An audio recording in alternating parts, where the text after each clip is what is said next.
Então vamos lá. Gente, então eu vou dar uma revisada rápida no que a gente fez na vez anterior e sinto dizer que o que eu consegui preparar para hoje é pouca coisa, tá certo? Então talvez a gente tenha uma aula mais curta, vamos ver, né? Depende das perguntas também, né? Das coisas assim. Mas, em princípio, a gente não vai consumir 2 horas de aula hoje, entende? Foi onde eu consegui chegar. Então, vamos lá, vamos ao que interessa, né?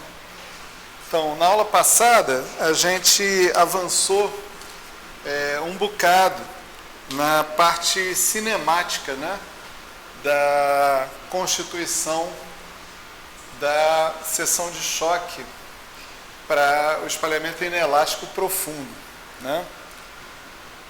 Primeiro, a gente caracterizou a contribuição daquele tensor hadrônico, né, W-mini,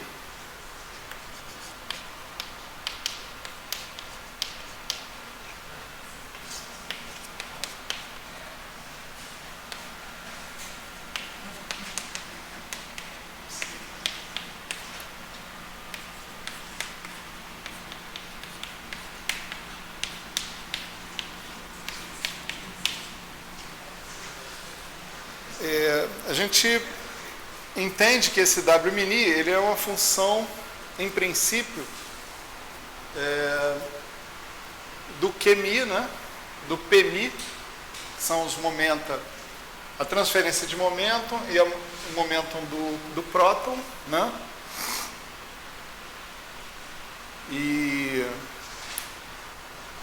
a gente entendeu que dessa integral em d4x que está aí, uma condição de fase estacionária implicou, né, a gente conseguiu mostrar que a região, né, que mais contribui para essa integral que está aqui, né, é justamente a região do cone de luz.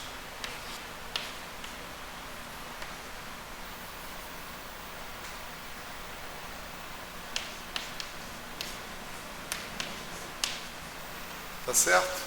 Quer dizer, à medida que Q quadrado vai ficando cada vez maior, você vai vendo que o cone de luz é, de fato, a região que mais contribui ali dentro, né? Então, isso foi um teorema que a gente viu logo no início, que vai ser útil mais tarde, quando a gente falar sobre expansão de produtos de operadores. Em princípio, também a região x igual a zero, tá certo? Também é importante, né? E em seguida a gente partiu para a especificação do tensor W-mini, que nós entendemos que quando ele está na seção de choque, ele está contraído com o tensor leptônico, L-mini, e o L-mini é um tensor simétrico. Então, não importa muito se o W-mini é simétrico ou antissimétrico, ou seja lá o que for, apenas a parte simétrica dele é que vai interessar, tá certo?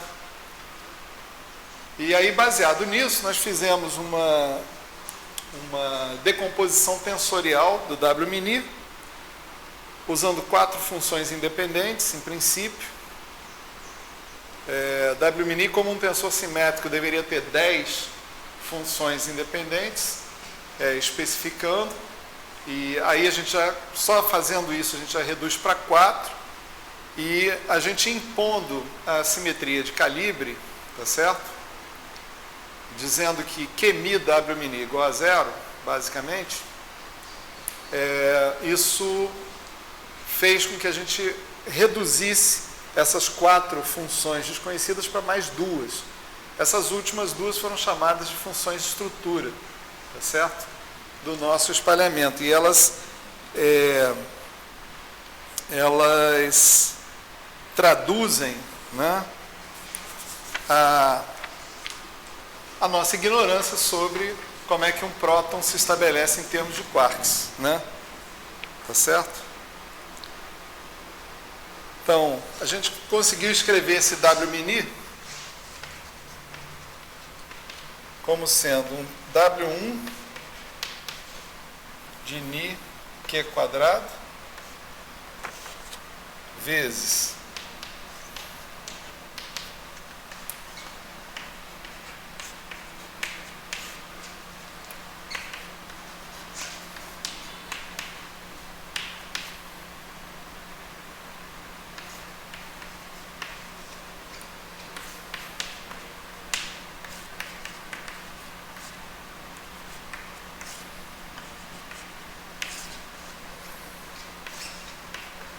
eu acho que você comentou que caso desse W1 e W2 não tenha sido calculado exatamente, mas que se comparar com o experimento do comportamento, né, das funções. você pode medir essas funções, né? Efetivamente, elas são medidas, né? Então, essa era a forma geral. Você vê que a contração de QMi com essa parte ou com essa parte, né, dá zero automaticamente, tá certo? Que é uma tradução da invariância de calibre, né? Invariância de calibre não, da conservação da carga elétrica, na verdade, porque essa aqui é a corrente hadrônica eletromagnética, né?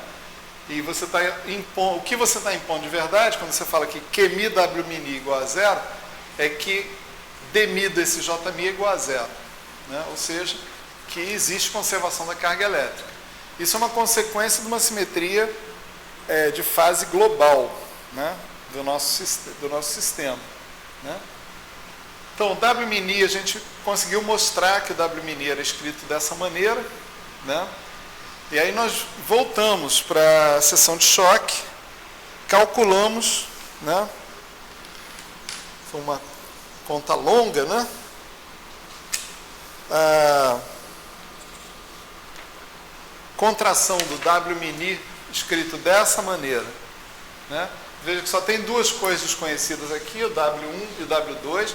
Esses dois, em princípio, são escalares, tá certo? Eles dependem das nossas variáveis cinemáticas independentes, que eram ni e q quadrado, né?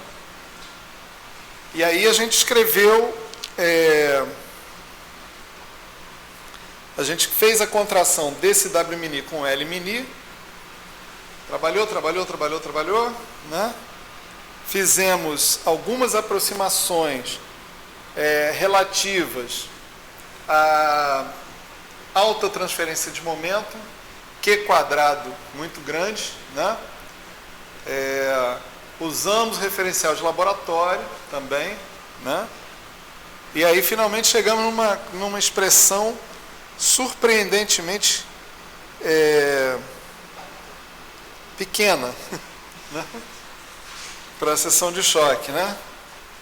D sigma de E', de ômega é D sigma de ômega de mot 1 sobre 2m 2W1 tangente ao quadrado θ sobre 2 mais W2. Esse D sigma de mot, D sigma de ômega de mot, é uma quantidade, né,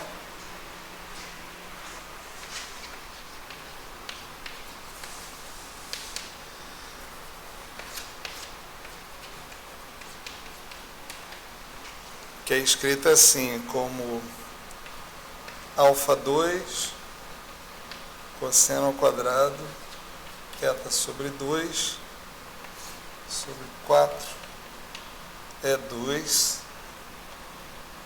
seno à quarta θ sobre 2, né? Essa seção de choque de Mott, ela representa o espalhamento elástico, né, elétron-próton, né, que a gente está fazendo aqui. Espalhamento elástico, elétron-próton. Então, o espalhamento inelástico, né, ele tem, ele é visto aqui como uma espécie de correção a esse fator do espalhamento elástico, né?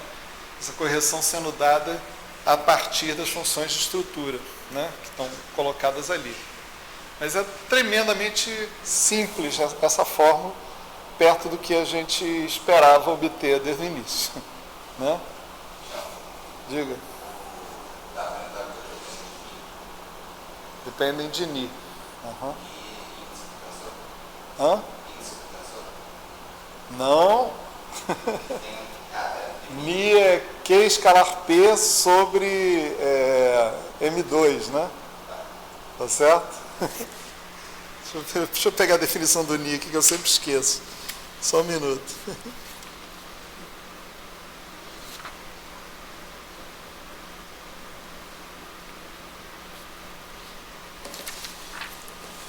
Está aqui atrás.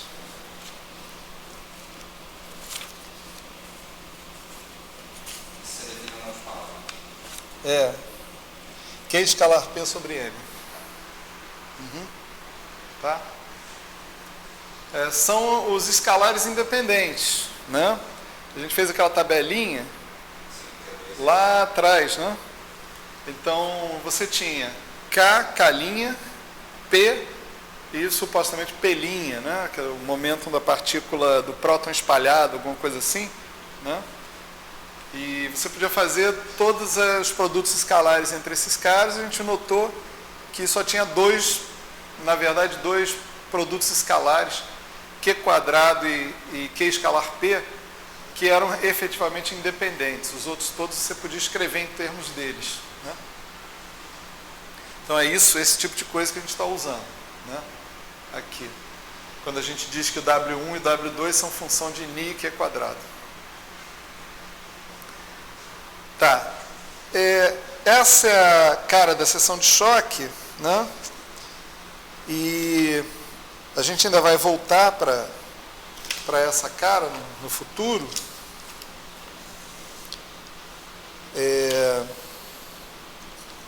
Mas agora a gente vai parar um pouco para discutir a história do Bjorken scaling, tá certo? Que é um fenômeno, né, que foi verificado final da década de 60, né, e mais especificamente nos experimentos do SLAC, de espalhamento inelástico profundo, né? Para a gente introduzir essa ideia do Bjorken scaling, né? A gente vai usar uma série de sessões de choque, fatos experimentais e coisas que o valha, que não vai dar tempo da gente fazer contas detalhadas aqui, porque as contas são, de fato, tão longas ou mais do que aquelas da aula passada, né? Mas a boa notícia é que tudo isso tem referência, quer dizer, caso vocês realmente queiram se aprofundar nisso, eu tenho como indicar para vocês aonde a gente encontra. Por falar em indicar, né, na aula passada a gente fez uma série de contas para conseguir chegar nessa expressão que está aqui, nessa expressão que está aqui no W-mini, e eu esqueci de dizer a fonte, né, da onde a gente tirou isso. A gente tem duas fontes principais, o meu livro do Muta, né, e a outra, que é uma fonte não menos importante, embora esteja sendo citada em segundo lugar, mas é tão importante quanto, é o livro do Caruso, né? Caruso, Anselmino, Marrom e Oguri, né? Que é a introdução à QCD perturbativa, até onde eu sei, é o único livro introdutório de QCD em língua portuguesa, tá certo? Eu acho que vocês conseguem, quem quiser comprar, consegue comprar na livraria da física, né? Bom, eu ia falar um negócio aqui, mas melhor não. Então, quem quiser comprar, eu acho que compra na livraria da física, tá certo? Então tá certo. Mas... dá para ver, tem algum limite que a gente torna esse experimento elástico, porque aí o W começaria a 0, W2 é 2N, né? Esse que era elástico. Fala o final de novo. Para a gente pegar essa seção de choque inelástico, esse gerar do espalhamento elástico, W1 é 0, W2 é 2N. Não. Tem que começar tudo de novo. Tem que começar tudo de novo. Não. Na verdade, tem uma conta a ser feita que vai implicar em certas hipóteses sobre o tensor hadrônico também, né? Que nós não vamos fazer, e essa conta vai incluir esse limite de energia onde o espalhamento elástico pode ser dominante. Tá certo? Eu vou mostrar o resultado dessa conta ainda hoje. Você tem que começar tudo de novo, tudo do zero. Porque tem uma série de hipóteses que precisam ser refeitas quando você quer considerar a possibilidade de ter o próton também de novo no estado final, né? Então, na verdade, assim, eu até pensei em fazer essa conta e mostrar aqui para vocês, né? Mas quando eu olhei o tamanho dela, ela é um capítulo inteiro de um livro chamado Bernstein, né? Aí eu falei, não, deixa quieto. Acho que é tipo assim, não tem o objeto assim, né, de fazer a coisa aqui. Aqui a gente está querendo falar de QCD. Especificamente, a gente quer falar do quanto a QCD pode ser útil para explicar os dados, né, fenomenológicos. Então, dentro do meu critério, eu achei melhor a gente pegar a seção de choque calculada, dizer onde é que ela está calculada, se alguém quiser. A gente já teve alguma prática em calcular seções de choque na aula anterior, nas aulas anteriores, né? Pelo menos vimos as dificuldades principais e tal. Então, eu acredito que fazer essa conta detalhadamente para o caso mais geral possível não vai ser... vai ser difícil, é claro, mas não vai ser impossível, né? Então, essa parte que eu vou falar hoje, ela se refere a 2 páginas, na verdade, ou 3, bem no capítulo 1 do Mutta, tá certo? O livro do Mutta. O Mutta escreve, acho que eu não sei se é Foundations of Quantum Chromodynamics, alguma coisa assim. De qualquer forma, se você escrever Mutta, só tem ele. Eu acredito que só tem ele. Então é mais fácil falar o livro do Mutta, né? Tchauka estava me dizendo que o Mutta é japonês, eu não sabia, né? E o capítulo 1 do livro dele, ele é bastante sistemático, assim, ele fala sobre a necessidade dos quarks, a necessidade da cor e a necessidade da liberdade assintótica, né? The need for asymptotic freedom. Então, quando você vai... é uma seção desse primeiro capítulo, chamada Necessidade da Liberdade Assintótica, onde tem essas coisas todas que eu vou falar para vocês, inclusive essa definição do Bjorken scaling, do que significa ele. Tá certo? Então, a gente vai falar sobre isso agora, né? Beleza. Então, para falar sobre isso, a gente vai recuar um pouco, tá certo? E vai pensar o seguinte, né? Essa seção de choque de Mott, né, seria o que nós obteríamos se a gente estivesse fazendo um espalhamento elétron-próton elástico, supondo que o próton não tem estrutura, tá certo?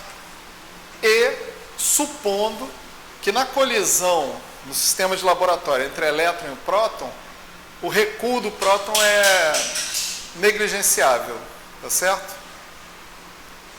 Então, é claro que o elétron não pode atingir o próton com energia arbitrariamente grande, né?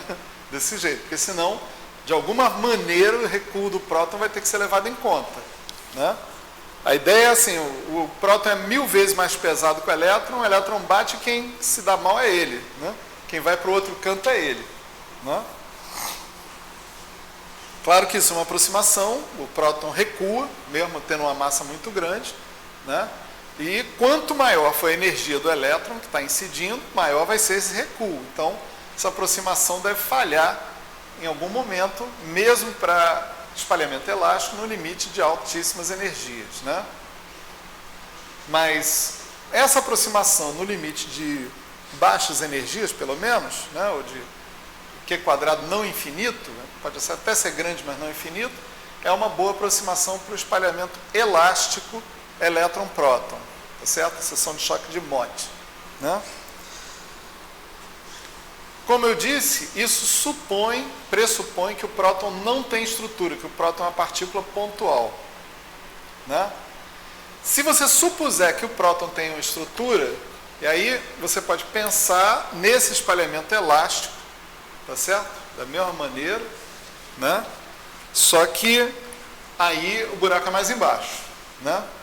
Você vai pensar que, da mesma forma, você tem uma corrente eletrônica, vamos supor, U barra gama mi U, tá certo?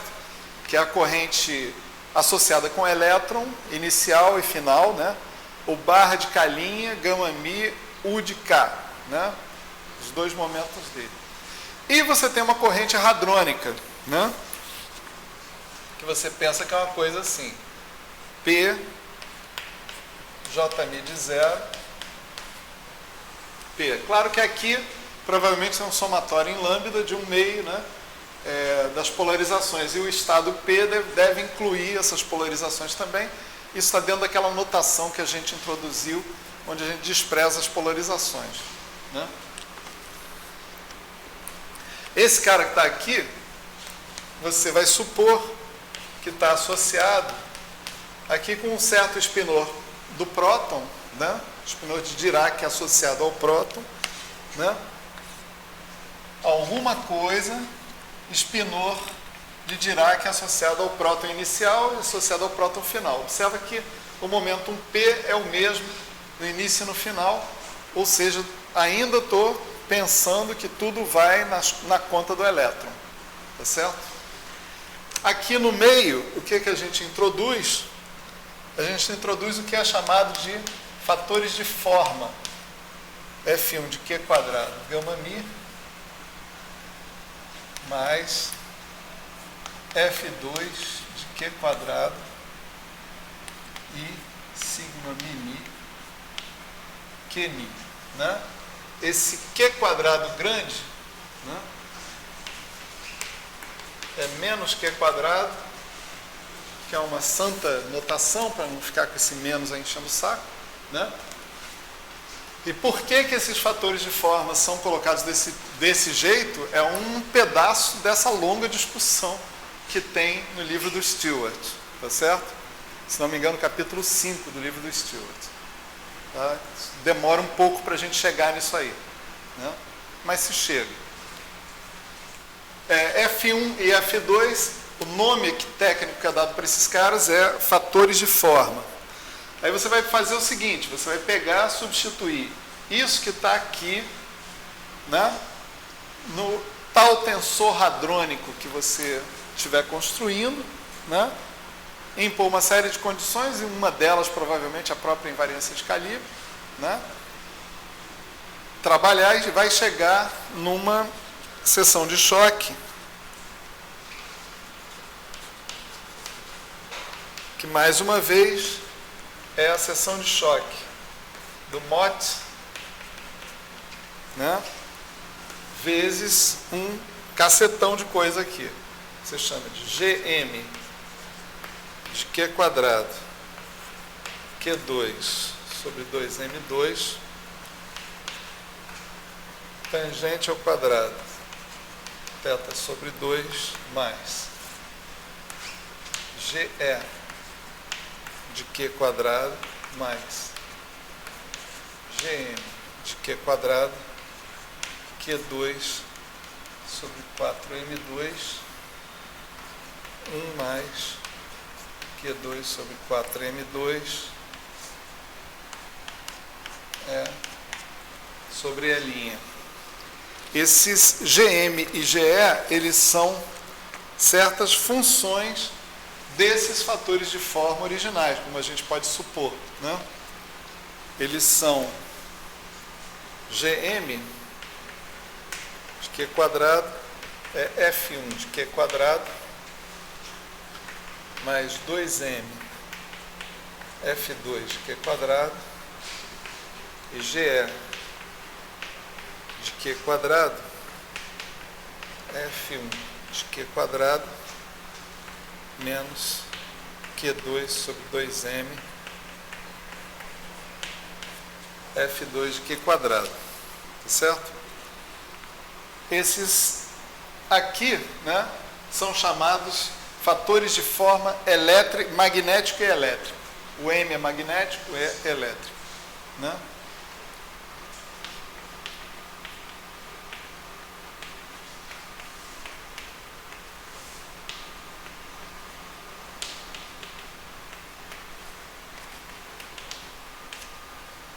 E eles estão relacionados, e aí é uma longa discussão para você entender isso, né? Entender essa relação. Uma discussão que vale a pena, eu diria. Assim, não estou menosprezando de forma nenhuma, né? Estão relacionados à distribuição de carga elétrica dentro do próton e à distribuição de momento de dipolo magnético dentro do próton. Tá certo? Então, é uma coisa que... na verdade, eles estão relacionados à transformada de Fourier da distribuição espacial de carga elétrica no próton e à distribuição espacial de momento de dipolo magnético dentro do próton. Tá certo? Isso que eu estou falando para vocês é um resultado final. Isso aí não é óbvio de jeito nenhum, olhando para esse negócio desse jeito, né? Aqui, como é que eu apresentei, né? Eu falei, olha, o elemento de matriz da corrente eletromagnética hadrônica, né, pode ser escrito assim. Isso aqui é razoável, até que né? Já que você tem que fechar um escalar aqui com esses espinores, né, que estão aqui, você talvez pudesse ter mais a gente poderia imaginar algumas coisas a mais que a gente pudesse fazer, né, tipo U barra U vezes uma certa função, né? Isso também é um escalar, né? Aqui eu tenho U barra gama mi U. Isso aqui é um vetor, né? Perdão, eu tenho que produzir um vetor no final. Então U barra U não é uma opção, né? O barra U me dá um escalar direto. Esse aqui me dá um vetor. Esse é o mais óbvio. Sigma mini é uma das 16 matrizes, são 6 das 16 matrizes independentes do anel de Dirac, né? Quer dizer, identidade às 4 gama mi, gama 5, gama mi, gama 5, sigma mini, né? Com essas 16 matrizes, você monta qualquer matriz 4x4, né? Qualquer uma, né? Então, imagina-se que se o cara aqui ele tem que depender de P de Q quadrado, eventualmente, que vai sobrar essa maneira de fazer um vetor. Talvez se a gente pudesse imaginar sobrar outras coisas. Mas, por exemplo, gama mi, gama 5 não pode ali, porque gama 5 vai fazer aquilo ali virar um pseudo-vetor. E a menos que você tenha quebra de paridade, o que não é o caso nas interações fortes, você não vai querer um pseudo-vetor ali naquela estrutura. Tá certo? Eu imagino que considerações assim, eu não cheguei a ler o capítulo lá do Stewart, mas eu imagino que considerações assim tenham sido feitas, né, para montar essa forma. E aí a receita é dizer o seguinte, olha, tem um tensor leptônico, tem um tensor hadrônico, que vai essencialmente vir né, a partir desse cara, a partir também da transformada de Fourier desse cara, etc. e tal. E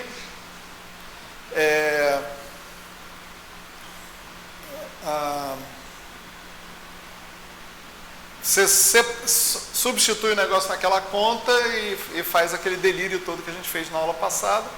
Ainda não está na internet, né? Não está no Professor Global, mas quando tiver vocês vão ver, né? E aí você chega naquela fórmula que está ali, aquela maravilha, né? Você vê que a fórmula é função de F1, F2, etc. e tal aqui dentro, mas é uma função bem complicada de F1 e F2, né? Resta dúvida. é colocado dessa forma porque com GM e com GE daquela maneira você consegue identificar essas contribuições à transformada de Fourier da distribuição espacial de carga elétrica no próton e de momento de dipolo magnético no próton. Tá? Não perguntem mais, porque mais não será respondido. Tá certo? Então, referência para isso aqui, para essa conta que está aqui, né, é o livro do Bernstein, que é citado no livro do Muta. Tá certo? Nesse exato ponto, lá no capítulo 1 do livro do Muta, quando ele fala a necessidade de liberdade assintótica, né, ele vai fazer esse raciocínio, ele passa a citação. Outro livro que ele cita como sendo possível de encontrar essa conta é o livro do Close. Esse aí é bem mais famoso, né? Que é também a introdução a quarks e partons, uma coisa assim, né? Beleza. Então, isso aí é uma medida para o espalhamento elástico ainda, né, de elétron com próton, mas supondo que o próton tem uma estrutura, tá certo? Supondo que o próton tem uma estrutura.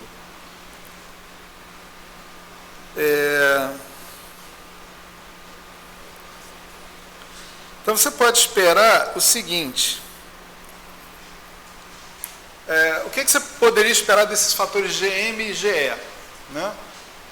Se o próton fosse pontual, não tivesse estrutura, né, você imaginaria o seguinte, que as distribuições de carga e de momentos de dipolo espaciais fossem deltas, né? É uma delta centralizada lá na posição do próton, né? Referencial ao laboratório, o próton está parado, então é fácil botar essa delta lá em algum lugar, né? Como os caras são transformados de Fourier, então imagino que você, que normalizando o transformado de Fourier, você deveria esperar que tanto o GM quanto o GE fossem 1, tá certo? Tá ok? Então, se o GM e o GE são 1, né? Você vê que aqui fica 1 mais Q2 sobre 4M2, aqui tem 1 mais Q2 sobre 4M2, cancela, dá 1, né? E esse cara aqui dá Q2 sobre 2M2 tangente ao quadrado de θ sobre 2, né? Então, esse aqui, né, passa a ser o comportamento da seção de choque nesse limite que está aí, né? Bom, se o próton não for pontual, né, mas tiver um certo raio finito, né, então você pode imaginar o seguinte, olha aqui, o próton é uma bolinha, né? Vamos supor que a distribuição aqui você tem um certo raio R, né? Esse cara está na origem, suponha. Você pode pensar o seguinte: a carga está uniformemente distribuída dentro do próton, então ela tem uma extensão aqui, né, na sua distribuição dada por R. É claro que a distribuição não precisa ser constante, ela pode ser variada, pode ser o que você quiser, mas num primeiro momento, para ter uma ideia qualitativa, você pode imaginar que a distribuição de carga, por exemplo, dentro do próton seja assim, e a distribuição de momento magnético também seja assim. A característica é que isso aqui é uma função de quadrado integrável, tá certo? Seja isso uma step, ou seja isso um negócio assim, ela é uma função de quadrado integrável. Saiu do raio do próton, ela vai cair. Quando você fizer a transformada de Fourier, você vai obter um cara que é a função de Q quadrado, que também vai cair, porque transformada de Fourier leva funções de quadrado integrável em funções de quadrado integrável. Então ela vai decair quando o Q quadrado crescer. Tá certo? Então você espera que GM de Q quadrado e GE de Q quadrado, graças a essa interpretação de que eles são transformadas de Fourier da distribuição de carga e da distribuição de dipolo magnético dentro do próton, você espera que essas funções sejam decrescentes com Q quadrado. Tá certo? Aquilo ali, assim como isso aqui, né, é mensurável. Né? Você vai lá e mede. Você pode medir essas distribuições, esse GM e GE. O que você obtém é isso aqui experimentalmente. O GM e o GE, nós somos levados a essa interpretação dele? A gente interpreta a partir das hipóteses que a gente faz sobre o próton. Né? Sobre o que significam esses fatores de forma, sobre várias coisas. Isso é uma longa discussão, entende? Uma discussão que eu não reproduzi, que eu não segui, tenho que admitir. Né? Seguindo essas definições, essas interpretações, nós somos levados Sim. a GM, Tem a ver, são transformados de Fourier das distribuições de carga e distribuição de momento de dipolo. Certo? Diga.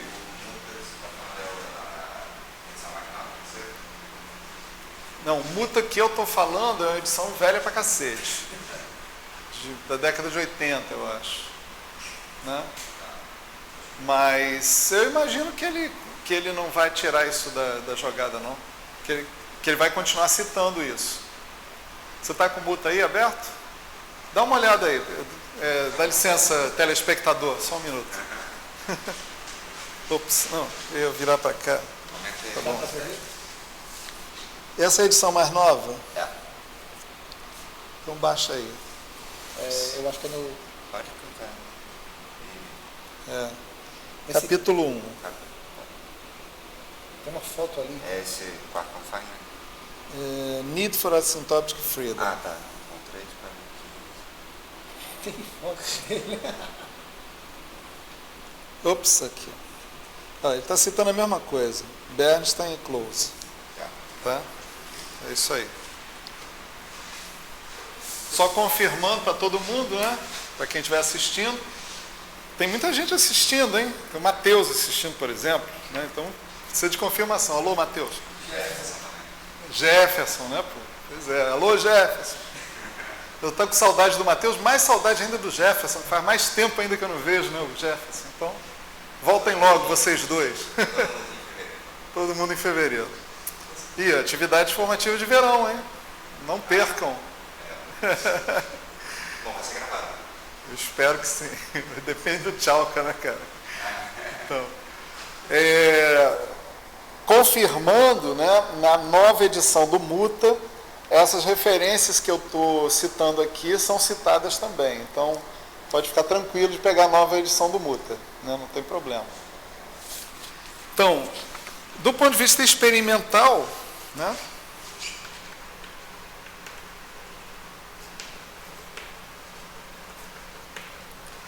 Você encontra aqui GM de Q quadrado sobre μ é aproximadamente da ordem do GE de Q quadrado, os quais são aproximadamente, vão com Q quadrado dessa maneira. Então eles, olha só que legal, né? Eles são funções decrescentes de Q quadrado. Tá certo? São funções decrescentes de Q quadrado. Esse μ que está aparecendo aqui, ele é o momento magnético do próton, que ele pode ser escrito como 2,79 vezes o magneton de Bohr. Né? Magneton de Bohr, só para quem quer lembrar ainda o que significa ele. Eu seria uma dessas pessoas, porque eu nunca lembro. É um momento magnético elementar, né?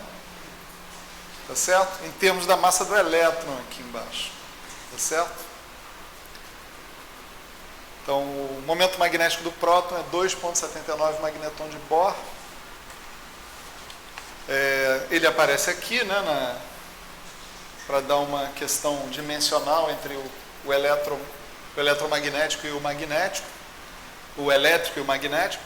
E o mais importante dessa fórmula é que tanto GM quanto GE são funções decrescentes de Q quadrado. Hã? Eu podia simplificar a questão dizendo que é experimental, né? Mas eu não sei. Então, melhor responder não sei, né? Para ser honesto aqui. Eu acho que isso aí é experimental, tem cara de ser um número experimental, né? Então, aquele comportamento em função de Q quadrado é uma indicação de que o próton não é pontual, certo? Assim, se você precisasse de outras provas, né, essa daí já seria bastante eloquente, né? Que ou o cara é 1, né, para o próton ser pontual, ou então ele é uma função decrescente Q quadrado, e parece que é esse o caso, né? Diga. Viajando um pouco, tem algo do tipo para estudar eletrocomposto? Algum cara assim? Eu acho que sim, eu acho que sim. O cara para falar disso é o Elael, né? Que o Elael tem acompanhado literatura, né, em relação a isso, né? Mas o Elael fala, por exemplo, em momento de dipolo elétrico de elétron, né? Tá certo? Então, em resumo, tem estudos desse tipo, né? É o quê? Não, eu acho que está dentro daquele contexto de extensões do modelo padrão, né? Você procurar coisas além, né? Porque, a rigor, o elétron, até onde se sabe, até o momento, é pontual, né? Se você for calcular GM e GE para o elétron, dá 1. Entende? Oi? Tem algum resultado que indique que não seja pontual? Até onde eu sei, não, né? Mas eu confesso aqui a minha ignorância. Pode ser que coisas estejam acontecendo aí e eu não esteja sabendo, né? Eu sei que o Elael tem falado sobre o momento de dipolo elétrico, não trivial, né? Agora, se isso significa uma descoberta experimental, ou simplesmente os caras estão colocando limites, ou se estão levando em consideração alguma teoria mais fundamental, em termos da qual o elétron teria estrutura, aí eu não sei dizer, né? Tem várias possibilidades aí, né? Mas a gente poderia usar a física como se fosse uma descrição afetiva, assim como a gente usa para descrever o próton, que não é um objeto, mas a gente usa... Você quer usar uma QCD para descrever o elétron também? um elétron composto afetivo. Assim como a gente descreve o próton, mais ou menos. Eu vou correr o risco de errar aqui, mas eu acho que essa ideia já tem dono. Essa ideia é do Renato Doria, entende? Ele andou mexendo com isso para falar de uma proposta de constituição unificada de todos os entes que comparecem no modelo padrão, né? Tchalka trabalhou um pouco com isso, não trabalhou, Tchalka? Né? Então, se você quiser falar um pouco sobre o assunto, manda brasa, não sei. Acho que ele chama pedras coloridas. Era aquela coisa das 12 pedras coloridas, né? Pois é. Bom, tem propostas onde eventualmente o elétron não é fundamental, tem os préons, né? Propostas não do Doria, mas de outras pessoas, né? Tem Technicolor, né? Tem coisas assim, né? No mercado, né? Mas eu tenho muito pouca informação sobre tudo isso, né? Muito mesmo, muito pouca mesmo. Aí é assim, as pessoas não se conformam com as descrições aproximadas e vão tentando ser cada vez mais fundamentais, né? Tem um outro negócio interessante que o Muta cita aí nessa introdução, que é o seguinte, que você poderia estimar o comportamento com Q quadrado, tanto do GM quanto do GE, a partir de análise dimensional, né?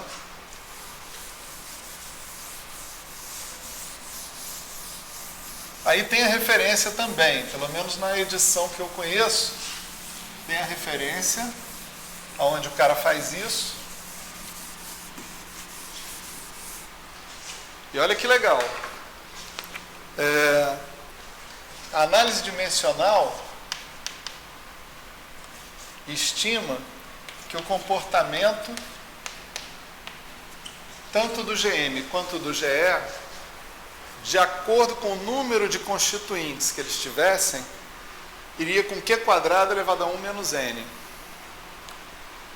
Então, se o cara é feito de N constituintes, ele iria com Q² a 1 menos N. Então, você analisando o jeito como o cara decresce, você poderia ter uma pista sobre o número de constituintes. Ali você vê que Q² elevado ao quadrado é consistente com N igual a 3. Tá certo?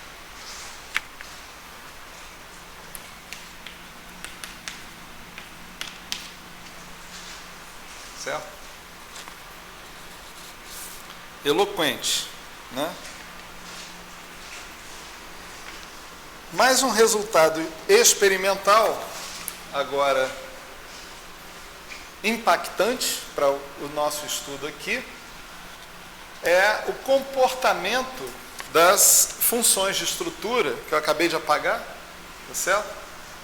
Do espalhamento inelástico profundo, frente ao chamado regime de Bjorken, né? Então, esse regime de energia é o seguinte,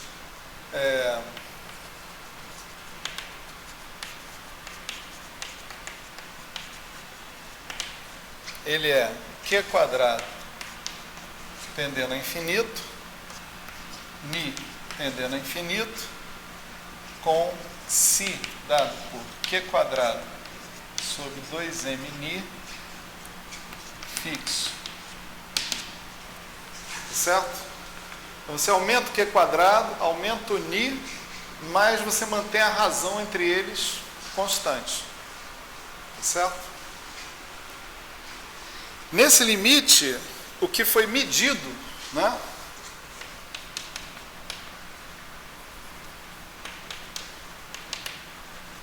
por volta de 68, né, foi que o W1 ele tendia a uma certa função.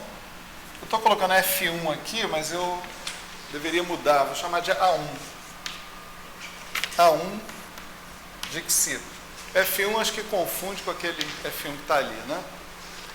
E o Ni W2, de Ni que é quadrado, ele vai para 2m A2 de Xi. Tá certo? Então, esses caras, essas funções de estrutura, eles tendem a uma constante. Tá certo? Ninguém entendeu o que era isso naquela época, né? Ninguém realmente teve um insight sobre o que estava acontecendo. Qual a interpretação desse regime? Que esse limite? Bom, alta transferência de momento, né? Quando você fala que Q escalar P, né, sobre M, né, sobre 2M, tende a infinito, você está dizendo que você está considerando principalmente o seu momentum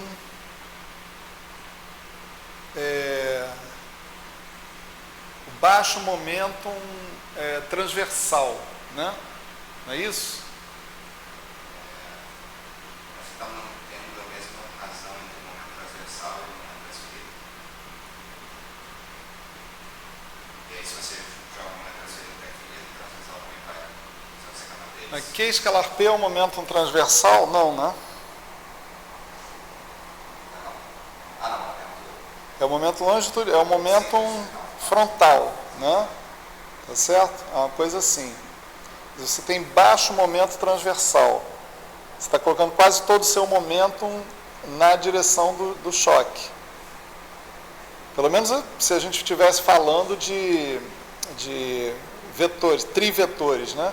Aqui a gente está falando de quadrivetores, essa interpretação pode ficar meio estranha. Experimentalmente eu não sei como é que é isso, não. Assim, o que eles fazem aí, né?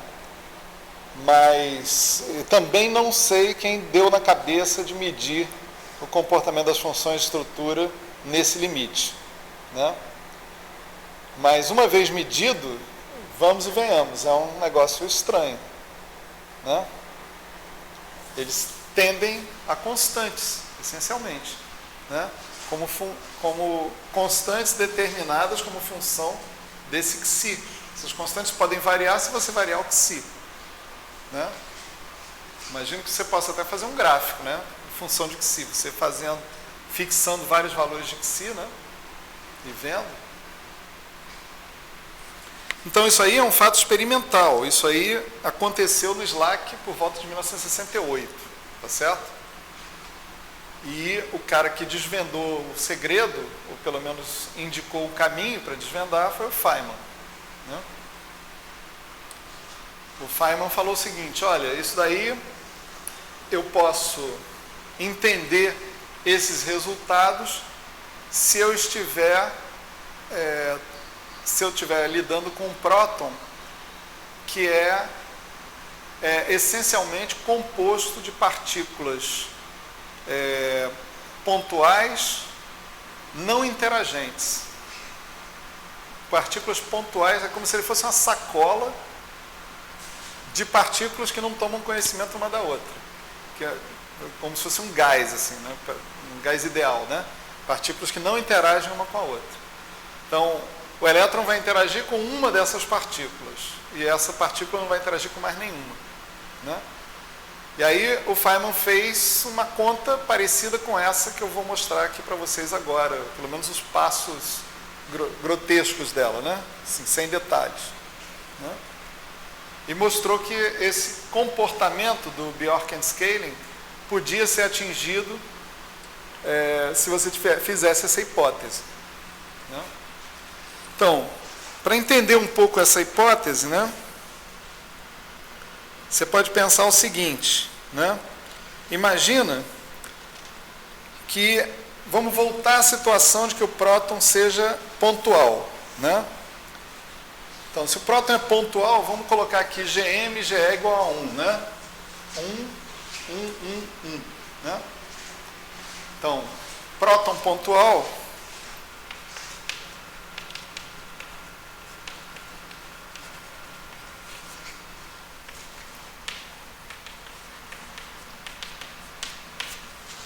Gm igual a Ge igual a 1, e a tua seção de choque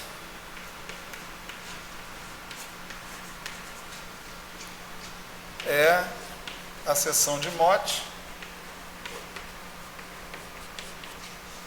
vezes Q2 sobre 2m2 tangente ao quadrado de θ sobre 2 mais 1 L' sobre E. L' sobre E ou E sobre L'? Deve ser E sobre L'. Um dos dois tem que estar errado. Espera aí.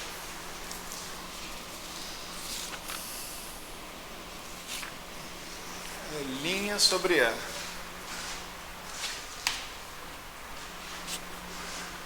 E então aqui é linha sobre E. Essa mesma seção de choque, você pode imaginar isso aqui como você tendo integrado, porque isso aqui é d sigma, d E', d ômega. Você integrou sobre E', apareceu aquele E' ali. Se você não integrar sobre o E', né? Você pode escrever essa seção de choque como d sigma d ômega de Mott, o mesmo fator anterior entre parênteses, vezes uma delta de Ni menos Q quadrado sobre 2m, tá certo? E aí, você pode ler, né, as suas funções de estrutura, né?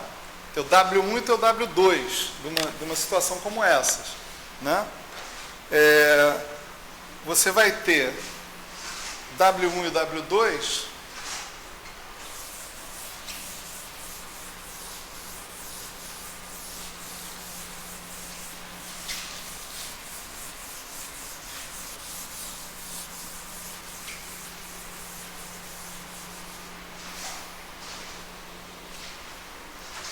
dados por isso aqui, 2W1 de Ni Q quadrado, Q2 sobre 2mni, delta de 1 menos Q2 sobre 2mni, que é essencialmente Ψ delta de 1 menos Ψ. E o Ni W2 de Ni Q quadrado vai ser 2m delta de 1 menos Q2 sobre 2mni.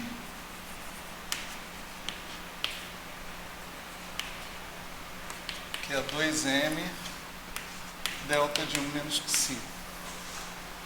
Então essa situação é a situação. Se o próton fosse uma partícula pontual, uma única partícula pontual, as funções de estrutura refletiriam isso, que significa ausência de estrutura. Tá certo? Se as suas funções de estrutura forem isso significa o próton não tem estrutura, o próton é um ponto. O próton tem estrutura. Isso significa que você obteve lá um GM e um GE que não eram mas andavam daquele jeito, né? Mas isso era o que você esperava se você tivesse um espalhamento por coisas sem estrutura. Então, as funções de estrutura teriam que se comportar dessa forma. Então, as suas funções de estrutura de uma coisa sem estrutura, naturalmente, satisfazem o Bjorken scaling. Tá certo? Então, a chave da solução do enigma pelo Feynman foi essa. Ele falou, esse comportamento das funções de estrutura, isso aqui é chamado de Bjorken scaling. Tá certo? Ou seja, que as funções de estrutura tendam a constantes, né? Função do Xi, que é aquele parâmetro que você mantém fixo, né? Isso aí, ser mantido, tender uma função de Xi nesse limite de Q2 tendendo a infinito e Ni tendendo a infinito, com Q2 sobre 2mni fixo, isso é interpretado como você estando fazendo o espalhamento efetivamente a partir de objetos sem estrutura. Esse espalhamento feito a partir de objetos sem estrutura, ele naturalmente satisfaz o Bjorken scaling. Aí você pensa, não, mas o próton não é composto só de o próton tem alguma estrutura, né? Tanto é que GM e GE fazem isso aqui. Então, será que esse comportamento, esse Bjorken scaling, ele se mantém, você levando em consideração essa estrutura? Aí você tem que pensar isso, né?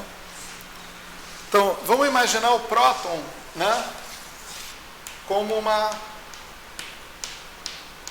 sacola aí de partículas não interagentes, né? Em princípio de N partículas, né? Não interagentes, né? A gente já tem indicações de que esse N é igual a 3, né? Cada partícula dessa, que nós vamos chamar de partons,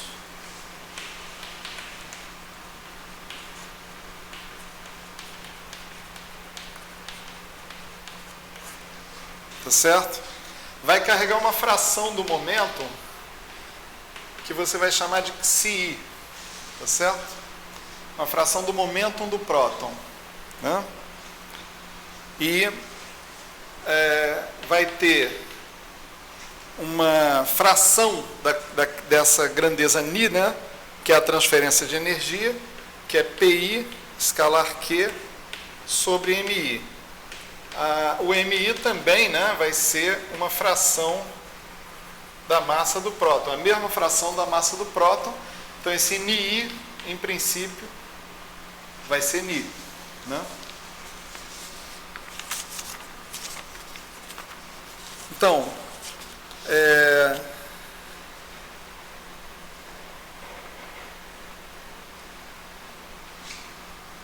a gente pode definir o W1I como sendo a função de estrutura do iésimo Parton, tá certo? Ela vai ter que ser uma coisa compatível, né, com isso aqui, tá certo? Então, 2W1Ni, W1 de Ni Q quadrado, vai ser EI ao quadrado, Q quadrado, sobre 2MI, delta de Ni menos Q quadrado sobre 2M. Aqui, esse EI ao quadrado aparece porque na seção de choque original, a gente colocou a carga elétrica associada com o próton aqui dentro da seção de choque de Mott. Só que cada Parton desses, em princípio, deve carregar uma fração da carga elétrica do próton também, para que a quantidade total é que dê a carga elétrica do próton. Então você tira essa carga elétrica da seção de choque de Mott e joga de volta aqui para dentro. E aí cada contribuição de cada Parton vai ganhar a sua carga elétrica específica, né?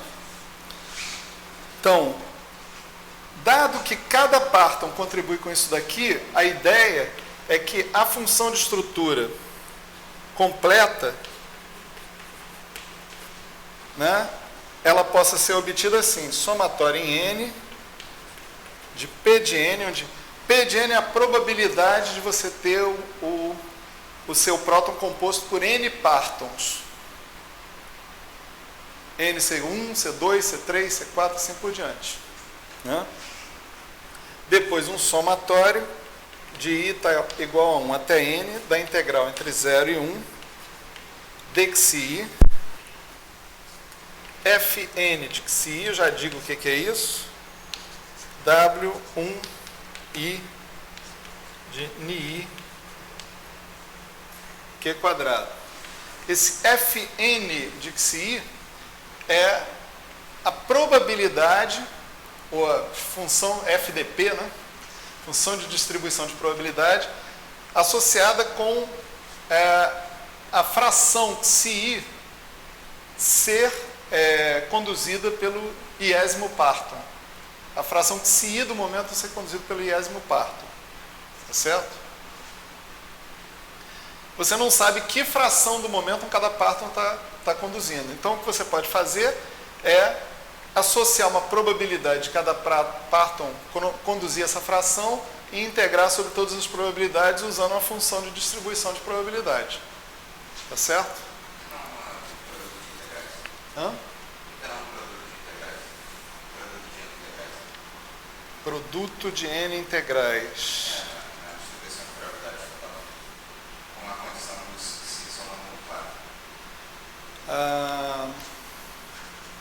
Eu acho que tem que ter alguma condição de normalização aí. Tipo assim, se um tiver muita probabilidade, o outro tem que ter pouca. Mas com produto você não vai conseguir isso. Se um tiver pouca, a probabilidade total vai ser pequena. Você está fazendo o produto. Se uma probabilidade for perto de 0, a outra é perto de 1, o produto das duas probabilidades vai dar 0. Vai dar perto de 0. Melhor ter uma soma. Não, mas eu estou pensando para valer o espaço de parâmetros. Espaço de parâmetros. Digamos assim, os que vocês.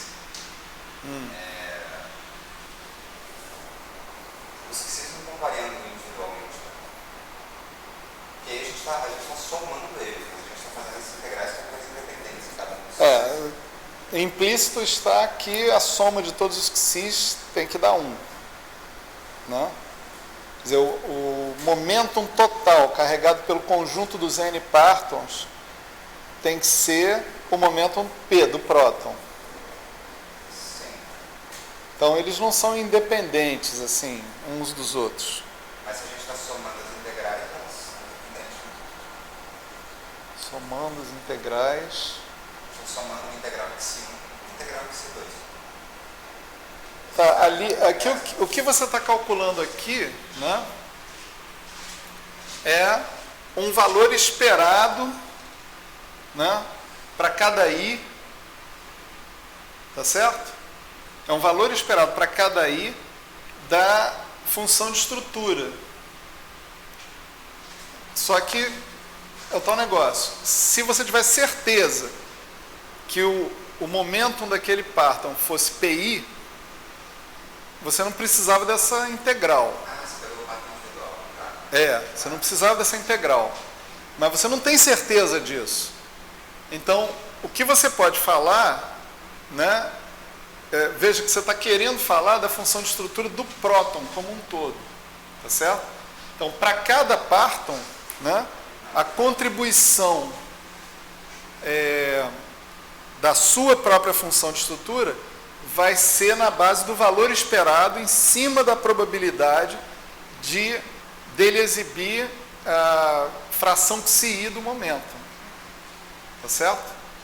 E aí, na minha visão, eu tenho que somar. Eu não tenho que fazer o produto. Tá certo? Eu tenho que somar para todos os partons aqui, ó, soma de I igual a 1 até N. Tá certo? Eu não tinha visto, você pegou. Se eu tiver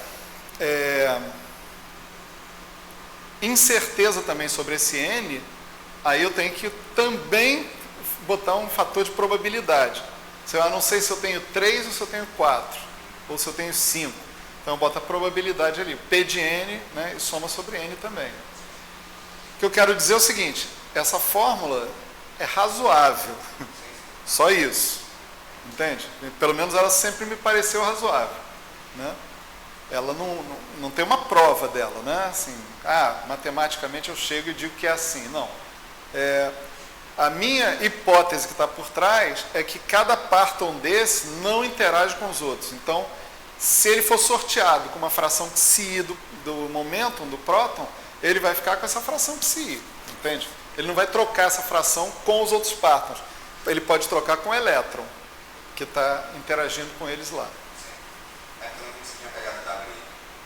Se você estivesse fazendo um W do conjunto dos partons, aí seria integrado em N parton.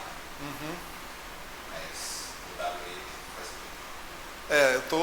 Eu tô pegando cada função de estrutura.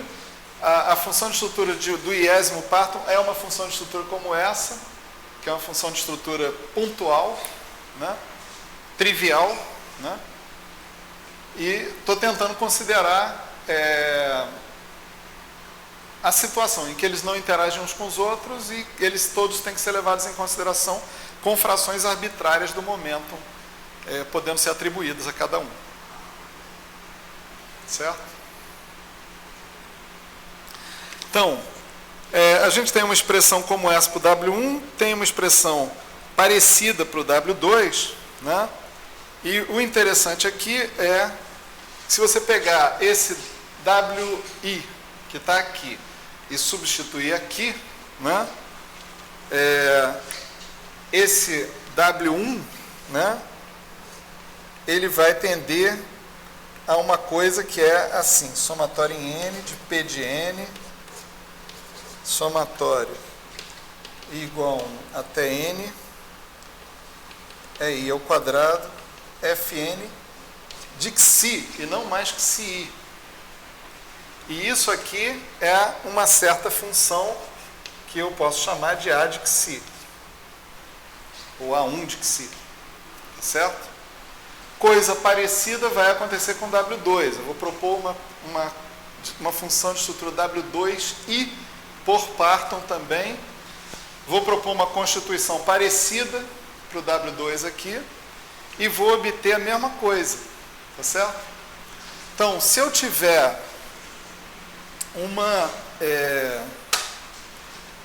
constituição dos prótons, né, como sacolas de partons, sem que esses partons interajam uns com os outros, é muito natural a gente obter esse limite que está aqui. Esse limite é característico dessa situação.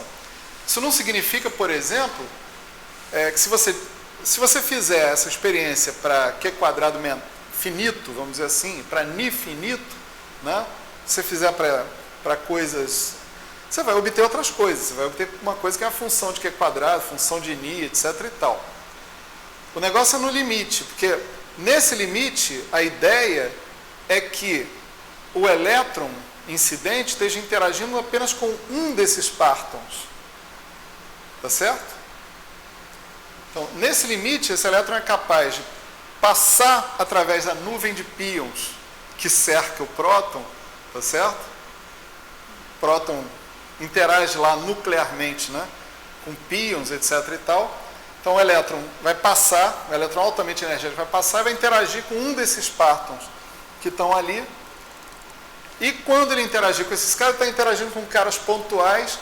A seção de choque individual satisfaz a condição lá do scaling de Bjorken, e a seção de choque coletiva, vamos dizer assim, né, a função de estrutura do conjunto de N partons vai satisfazer também a condição de scaling de Bjorken, né? Moral da história, o scaling de Bjorken é uma indicação experimental, quer dizer, após essa interpretação dada pelo Feynman, né, o scaling de Bjorken virou uma indicação experimental de que os prótons são partículas compostas de partículas elementares que praticamente não interagem entre si. E tem a mais. Os prótons são partículas compostas, até aí morreu Neves. Até aí entramos nessa história que está aqui, né? Vocês que eu já apaguei, né? Mas é mais do que isso. Se essas partículas interagissem umas com as outras, eu não conseguiria obter esse limite. A ideia é que a interação entre elas seja desprezível. O único jeito conhecido até o momento de você conseguir interação desprezível entre essas partículas é a propriedade de liberdade assintótica. Certo? Mas você mostrou que se a interação for desprezível, isso acontece.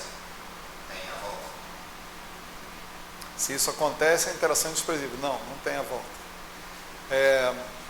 A gente tenta entender, né, à luz de alguma teoria, né, o que está acontecendo na natureza. Sim. Entende?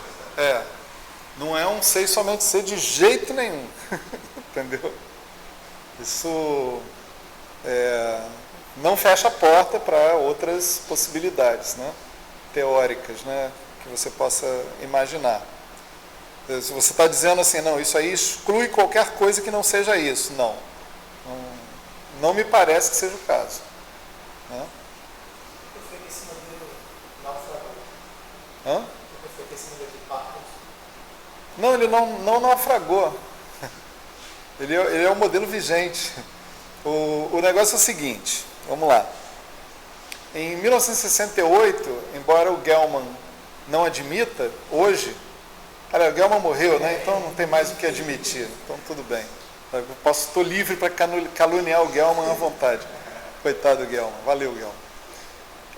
Embora o Gell-Mann não admitisse, o próprio Gell-Mann tratava os quarks como construtos mentais adequados para descrever os hadrons. Falava assim, não, eu não tenho esperança de que isso daqui seja verdade, que essas partículas existam, de fato. Embora, vamos dizer o seguinte, né, assim, eram muitas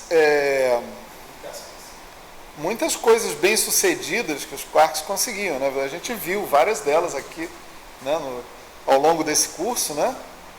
Muita coisa boa que os quarks fizeram pelas interações fortes, né, para você dizer que eles não existem, né, que eles são só construções mentais. A respeito disso, o Zweig, que foi duramente perseguido na época por propor a mesma coisa, só que para ele as partículas dele chamavam aces, né? Essas partículas existiam. A diferença entre ele e o Gell-Mann é que ele não propôs os quarks, ele propôs os ases, e os ases existiam. O cara, ele teve um coordenador de pós-doc lá no CERN que não gostava dele, o cara perseguiu ele, assim, ridiculamente, até ele sair fora do CERN e voltar para Stanford. Ele tinha vindo de Stanford para o CERN. Aí, até onde eu li na entrevista dele para o Cássio, porque o Cássio ligou para ele, fez uma entrevista, Cássio aqui do CBPF, né? Ligou para o Zweig, fez uma entrevista, e o Zweig disse que conversou com o Feynman sobre os ases. Depois dessa que o Feynman saiu com essa história. Entendeu? Quer dizer, claro que o mérito é do Feynman, né? De perceber essa coisa toda. Não foi o Zweig que contou para ele que os ases eram a solução do problema de scaling, de Bjorken, né? Mas, vamos dizer, quem introduziu a ideia de que os hadrons podiam ser estados ligados de partículas mais elementares e que tinha toda uma implicação, né, sobre os números quânticos dessas partículas, a constituição dos números quânticos dos hadrons e tal, esse cara aparentemente foi o Zweig, pelo menos nas palavras dele, né? Então, as coisas, a história trabalha de umas maneiras meio estranhas, né? Sinistras. O fato é que a liberdade assintótica é uma resposta, né, boa para essa questão. Você pode dizer o seguinte: agora eu sei, agora eu entendo por que essas partículas estão livres dentro do próton. Por que elas estão aproximadamente livres? Porque a constante de acoplamento da QCD diminui à medida que a energia aumenta. Então, quanto maior a energia do teu processo, menor é a constante de acoplamento, mais soltas esses quarks estão dentro do próton, né? Efetivamente, né? Então, você está vendo eles se comportarem como partículas livres, efetivamente. Daí o Bjorken scaling, né? É bonito, né? Cá entre nós. Bom, prometi a aula mais curta, vai ter que ser mais curta, né? Acabou tudo que eu tinha para dizer hoje, acabou, né? Mas a gente não está muito longe do final. Eu acredito que, eventualmente, na semana que vem, a gente consegue acabar, né, com tudo.